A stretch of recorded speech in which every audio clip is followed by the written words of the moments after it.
I was asked to create an original piece of artwork which would serve as a backdrop and decor for the Halsey Institute of Contemporary Art's Moon Party, which is their donor party. So every year they have a big soiree that's always got a lot of great food and drink, and everybody comes to support the Halsey. And I was thinking about sustainability and bioarchitecture. I came home and I was racking my brain, and I was so jazzed because this is such a great opportunity, and I'm like on cloud nine basically. So I'm thinking that a lot of really great architecture is modeled off of honeybees. The structure is really sound. It's very well made with the hexagons. So I'm trying to think like, what can I make that will be really big and really fantastic. So I came home and I was kind of stressing out, and I was thinking about cutting like giant shapes of bees out of cardboard, and I was thinking about creating honeycomb shapes out of wood, and I was like going through my brain of all the different materials I could use. And then I was sitting in my studio and I was looking, and I saw this piece of honeycomb cardboard.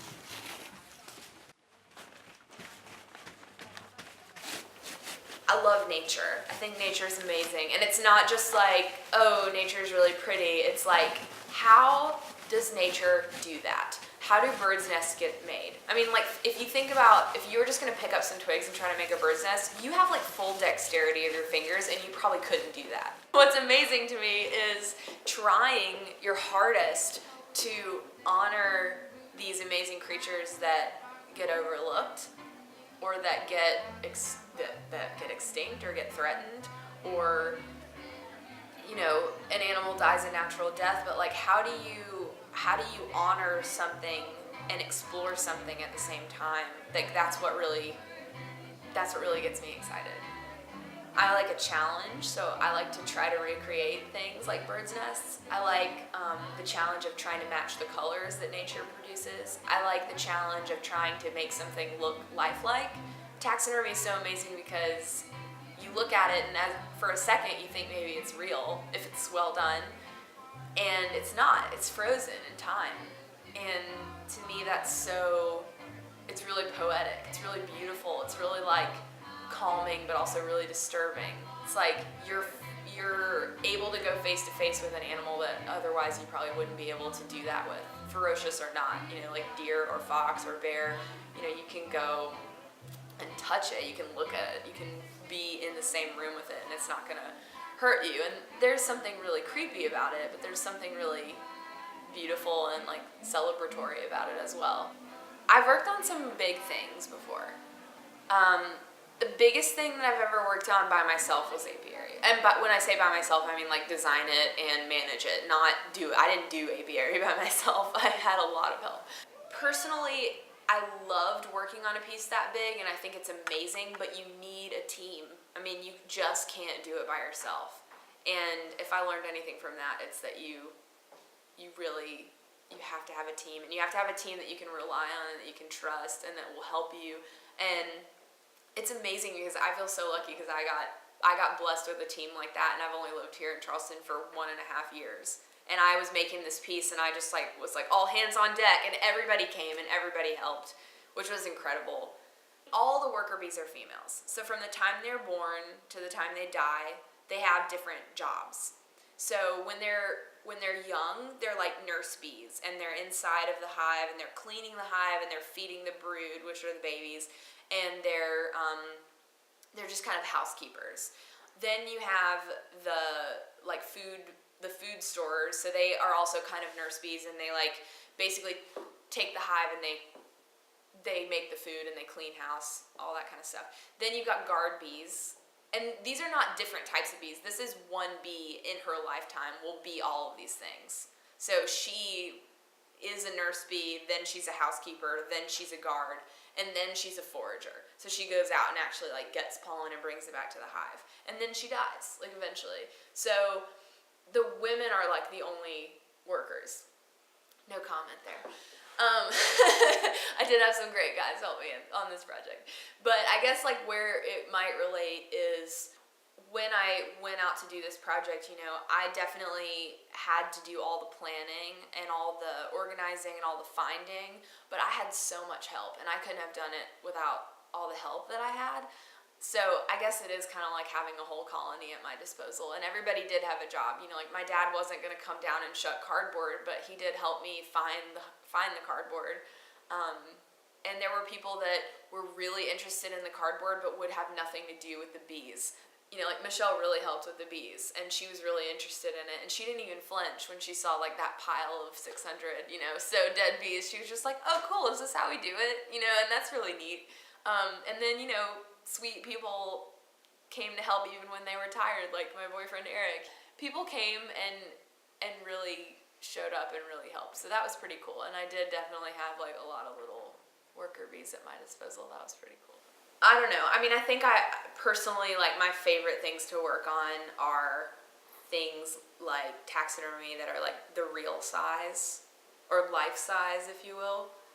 But that's not to say that working big doesn't bring a whole different challenge to the game. It really does, because at some point you have to decide, how realistic am I going, and how, if it is this big, what matters and what doesn't matter. Like those bees that I used, because there were 700 of them, the ones that were kind of like buttless or headless or kind of wet looking or kind of like falling apart, those didn't really matter. I still used them because it was really about the sheer quantity, and it wasn't necessarily about how beautiful each bee is pinned. Like I was thinking I was gonna have to pin each bee, like insect pin, but I didn't, because at that point when there's 700 of them, it stops mattering about each individual bee and you start looking at the whole thing. Like that dinosaur, you do have to definitely, the flaws that catch your eye, you have to fix them, but there were certain things that I had to let go of. And with things that are life-size, you can't get away with anything, which I kind of like, because I think it's a challenge and it's kind of exciting. I love tiny things, and I love details, and I love things that are personal in the sense that you can get up real close to them and you feel like you're in the same world as it. Whereas like a thing like apiary or a thing like the dinosaur or a thing like, you know, big camels that I've made in the past, or, you know, just big like installations of fruits, vegetables, like objects, things like that end up becoming kind of surreal and otherworldly because they're so big, and you know that they end up almost becoming false because of how big they are, like because we don't see anything that big in our world, but that just makes it kind of curious and whimsical but also false. So it would be interesting to try to make something really big that people believed was real, because I don't think apiary in any sense was supposed to be perceived as real. I think it was definitely whimsical and definitely like a magical thing.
hung the cardboard, went to sleep that night thinking like, okay, the bees, this is the next challenge. Like, you know, they're finished. I've been working on them this whole time at my house, like stringing them individually, and Michelle helped me. The next day was Friday. It was the actual day of the party, so the cardboard was completely finished, which made me feel so good. So we got the bees and we like laid them out on the table so that the string was really long and straight on all of them, and we tried to kind of like get people to hand them to us in little tiny bundles so that we could keep them not tangled.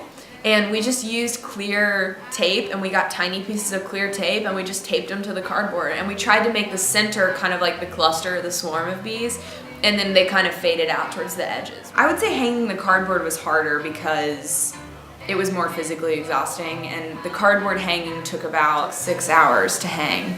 And I think the bee hanging took like 4 hours to hang, which wasn't too bad. Well, I had a lot of great volunteers for that, and they looked really pretty, and we got to see them in the light because the party was at night, so it had a different kind of glimmer to it, but it was really pretty when the sun was setting and like we were all in there working. And I actually had an hour to come home and shower and get changed before the party, which was awesome because I wasn't expecting that. I was thinking, okay, I'm gonna have to like bring my dress and just be like all crazy and dirty and like covered in bee and just like put my dress on and just, you know, be at the party. But I had some time, so I came home, got ready, went back, and there were so many people in there when I got there. It was amazing, and everyone was looking up. Like, everyone was looking at the piece, and everyone, like, I mean, the people that knew that I did it were coming up to me and being like, you did this is so cool.